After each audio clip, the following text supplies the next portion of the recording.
জাতীয় নাগরিক পার্টির জ্যেষ্ঠ যুগ্ম আহ্বায়ক ডাক্তার তাসনিম জারার পদত্যাগ ও স্বতন্ত্র প্রার্থী হিসেবে ঢাকা ৯ আসনে নির্বাচনে লড়ার ঘোষণা নতুন করে প্রশ্ন তুলেছে। এই আসনে এনসিপি কি দলীয় প্রার্থী দেবে নাকি ভিন্ন কৌশলে যাবে দলটি? ডাক্তার তাসনিম জারা পদত্যাগের সুনির্দিষ্ট কারণ প্রকাশ্যে স্পষ্ট না করলেও রাজনৈতিক অঙ্গনে ধারণা করা হচ্ছে জামায়াতে ইসলামীর সঙ্গে জোট বা আসন সমঝোতা ইস্যুতে অসন্তোষ থেকেই এই সিদ্ধান্ত আসতে পারে। তবে নিজ বক্তব্যে তাসনিম জারা জানিয়েছেন, বর্তমান বাস্তব পরিস্থিতি বিবেচনায় তিনি দলীয় পরিচয়ের বাইরে গিয়ে স্বতন্ত্র প্রার্থী হিসেবে নির্বাচনে অংশ নেওয়ার সিদ্ধান্ত নিয়েছেন।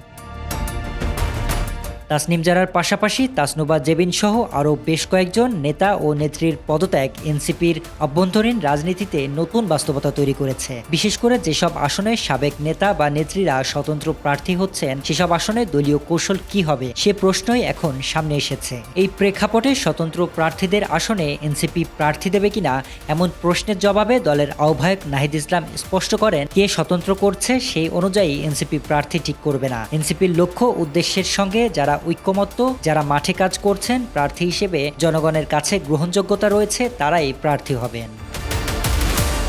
নাহিদ ইসলামের এমন বক্তব্য বিশ্লেষণ করে দেখা যায়, এনসিপি আপাতত ব্যক্তিকেন্দ্রিক নয়, বরং আদর্শ ও সাংগঠনিক সক্ষমতাকেই প্রার্থী বাছাইয়ের মূল মানদণ্ড হিসেবে তুলে ধরতে চাইছে। ফলে ঢাকা ৯ আসনে তাসনিম জারার স্বতন্ত্র প্রার্থিতার পরও সেখানে এনসিপির দলীয় প্রার্থী দেবে কিনা তা এখনও খোলা প্রশ্নই রয়ে গেছে।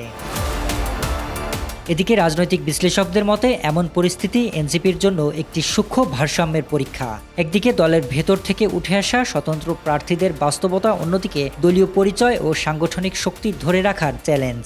সব মিলিয়ে তাসনিম জারার স্বতন্ত্র পথে হাঁটা শুধু একটি ব্যক্তিগত রাজনৈতিক সিদ্ধান্ত নয়, বরং এটি এনসিপির প্রার্থী কৌশল, জোটনীতি এবং দলীয় ঐক্যের উপর কী প্রভাব ফেলবে সেই প্রশ্নগুলোকে সামনে এনে দিয়েছে। শরীফ রাহাত, ডিশকাল নিউজ।